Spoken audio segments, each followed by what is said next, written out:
ओवैसी साहब फिर से गठबंधन की चौखट पर दस्तक दे रहे हैं, लेकिन दरवाजा है कि खुल ही नहीं रहा और महागठबंधन वाले दरवाजे के पीछे से बोल रहे हैं कि कौन है भाई, कौन है। भाजपा की बी टीम कहे जाने का जो ठप्पा ओवैसी पर लगा है, उसे छुड़वाने के लिए वो इतने बेचैन हैं कि बार बार महागठबंधन में शामिल होने की इच्छा जता रहे हैं। और अब इनकी पार्टी ने लालू यादव जी को चिट्ठी लिख दी है कि साहब हमें भी गठबंधन में ले लीजिए, एनडीए को मिलकर पटखनी देंगे। एआईएमआईएम के प्रदेश अध्यक्ष अख्तरुल ईमान ने राजद के राष्ट्रीय अध्यक्ष लालू प्रसाद यादव को पत्र लिखते हुए कहा है कि आप इस बात से भली भांति अवगत हैं कि विगत 2015 से बिहार की राजनीति में एआईएमआईएम पार्टी अपनी सक्रिय भूमिका निभा रही है।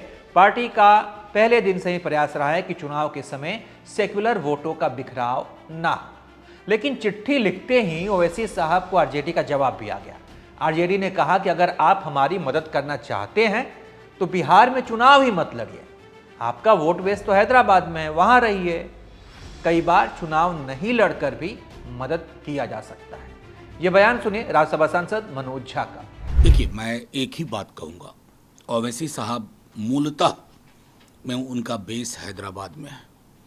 उनके चुनाव लड़ने से क्या होता है, नहीं होता है, ये ओवैसी साहब भी जानते हैं, उनके सलाहकार भी जानते हैं।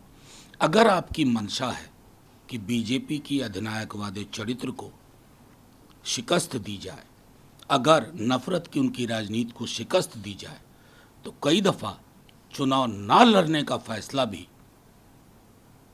उसी तरह का फैसला होगा। मुझे उम्मीद है उस पर विचार करेंगे। यानी आरजेडी की तरफ से ओवैसी के लिए अभी भी गेट बंद है।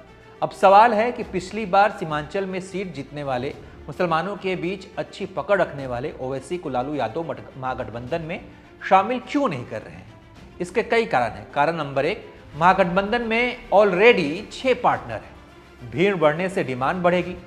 कारण नंबर 2, एआईएमआईएम के आने से सीट शेयरिंग में दिक्कतें बढ़ेंगी। कारण नंबर 3, एआईएमआईएम के आने से महागठबंधन के खाते में जो भी मुस्लिम वोट आएंगे उसकी वजह चाहे जो भी हो, क्रेडिट सिर्फ ओवैसी को मिलेगा। जबकि मुस्लिम आरजेडी का परंपरागत वोट बैंक है। एमवाई समीकरण लालू यादव का आजमाया हुआ फॉर्मूला है, जो भले ही अभी कमजोर है लेकिन पूरी तरह से खारिज नहीं। वक्त को लेकर मुस्लिमों में जो गुस्सा है और तेजस्वी जिस तरीके से इस गुस्से को आगे बढ़ा रहे हैं, उन्हें इस बात की उम्मीद है कि बगैर किसी की मदद के, बगैर ओवैसी की मदद के, वो मुस्लिम वोट बैंक उनके पास रहेगा।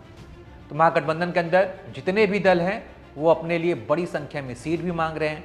कांग्रेस माले से अभी तक सीटों पर फाइनल निर्णय नहीं हो पाया है। ऐसे में नई पार्टी के आने से हालात और भी मुश्किल हो जाएंगे। तो ये सब कई कारण हैं, हालांकि इसके अपने नुकसान भी हैं। ओवैसी को अब ये कहने का मौका मिल जाएगा कि लोग उन्हें भाजपा की बी टीम कहते हैं, लेकिन जब वो महागठबंधन के पास गए, उसमें शामिल होने के लिए उन्होंने पेशकश दी, दरवाजा खटखटाया, तो उन्हें भगा दिया गया। खैर, आप इस पर क्या सोचते हैं, इस पर आप ही क्या राय, कमेंट कर बताइए और देखते रहिए आप एबीपी लाइव।